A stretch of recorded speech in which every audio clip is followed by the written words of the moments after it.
A couple years ago, I reviewed Guncrazy from 1950. Today, I'm going to review the remake from 1992. If you still imagine Drew Barrymore is the little girl from E.T., you should probably stop watching now. The movie begins with a school teacher giving his class an assignment. You remember the beginning of the year when most of you thought that Japan was part of Europe?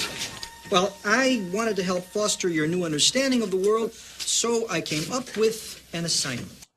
He wants everybody to find a pen pal. You know, writing letters to people that you don't know? Yeah, that. Something we used to do in the 90s. Don't worry about it. Anyways, our main character, who you saw walking around in the opening credits, is Anita. And she uses sex to make friends. Literally any guy that asks her, she'll sleep with. Hey, Anita, is it true you let Joey and Alan do it to you? What'd they say? They said you did. I believe so. Look, you know you're pissed off at us for us giving you such a hard time at school, bro. But you realize, Anita, that we wouldn't be such dicks about it if maybe you were possibly nice to us, like you were nice to Joey and Butthead. But you promised not to tell. We're not gonna tell no one, Anita. Don't worry, I promise. It's okay. Come on, Anita. All right.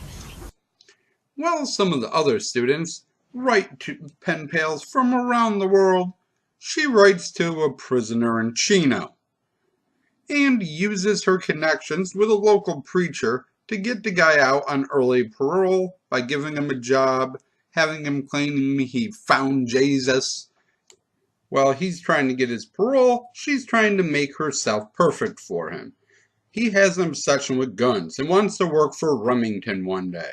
So she has her mom's boyfriend, who she lives with, her mom is nowhere in sight, teach her how to shoot guns. You know, in between him raping her nightly.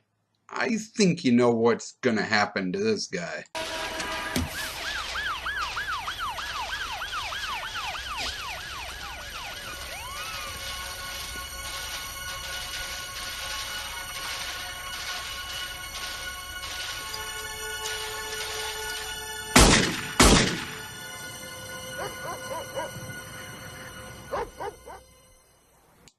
With Howard out of prison, off to church they go. Yes, praise the Lord!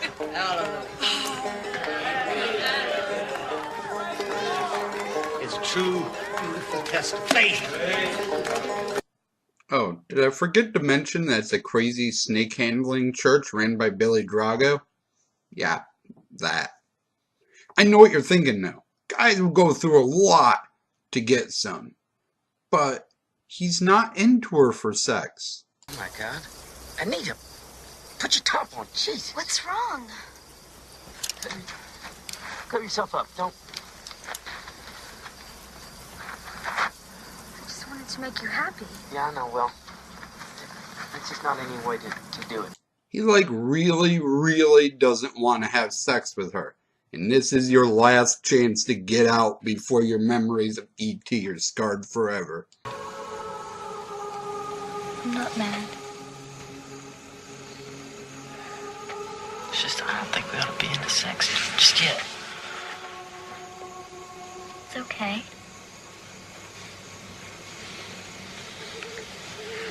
It could still come in my mouth.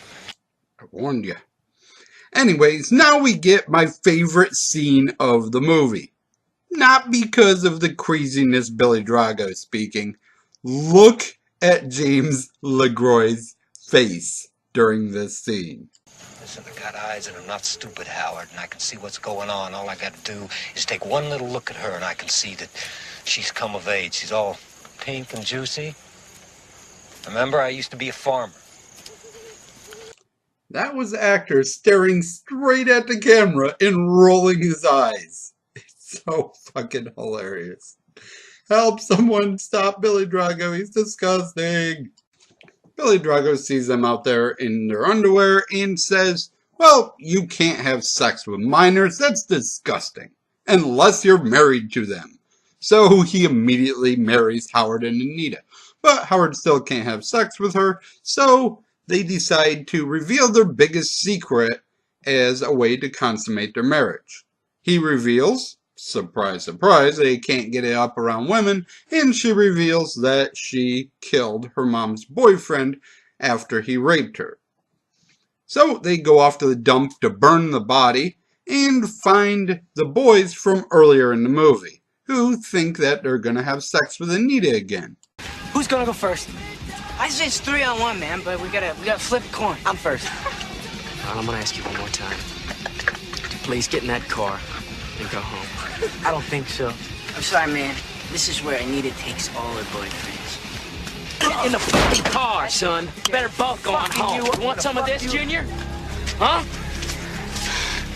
Ashley? Yeah. No! Anita! For Christ's sake, look what you made me do!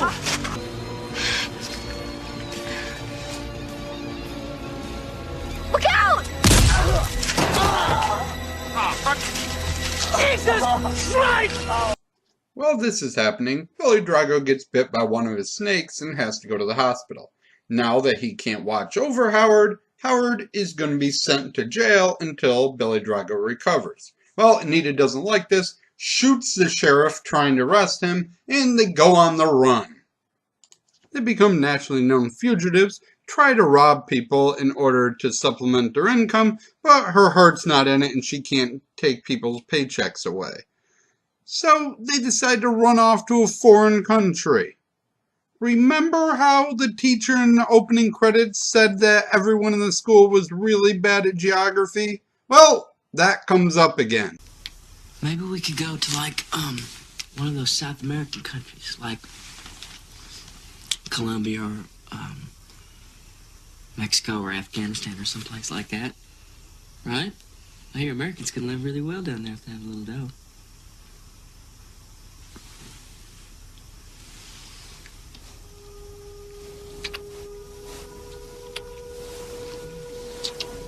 Whether it's the thought of being fugitives or their plans to move to the South American paradise of Afghanistan, he's turned on and they finally make love.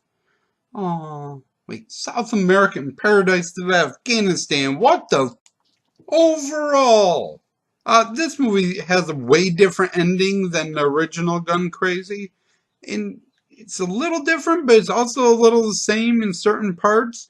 A lot of the original was about them being thieves and about their evolution of going further and further into their crime. This movie's more about their relationship, but it still ends with them being fugitives and chased at the end and having to decide what to do with one final last stand against the police. So that much is the same. Also, he's the same criminal record, wants to work for Remington but can't because he's a felon. So, yeah, that much is the same too. The acting's pretty good all around. The main guy is James LeGroy. He's most famous for thinking he looks like Brad Pitt. Not kidding. Like every time someone talks to him, he talks about how he doesn't want to talk about how he looks like Brad Pitt, despite the fact that he looks nothing like Brad Pitt. I just don't understand it. Billy Drago's insane now, so you can watch for Billy Drago insanity if nothing else. This movie is both really cliche with the naive girl, but also not, because he's not really trying to take advantage of her. He's not like some scumbag criminal that's trying to get with a 16-year-old. He's just kind of using her and her connections so that he can try to get a job and have a career. He made one mistake that got him sent to prison. He's not like a hardened criminal. And she, unlike the original, isn't like facilitating all these crimes, pushing him into crime. So ends up not having a huge like friction between them like it does in the original one. She's more pushing him into it. Would have been kind of better if he'd been pushing her more instead of just trying to live his life and she's just naive and doesn't know how life works.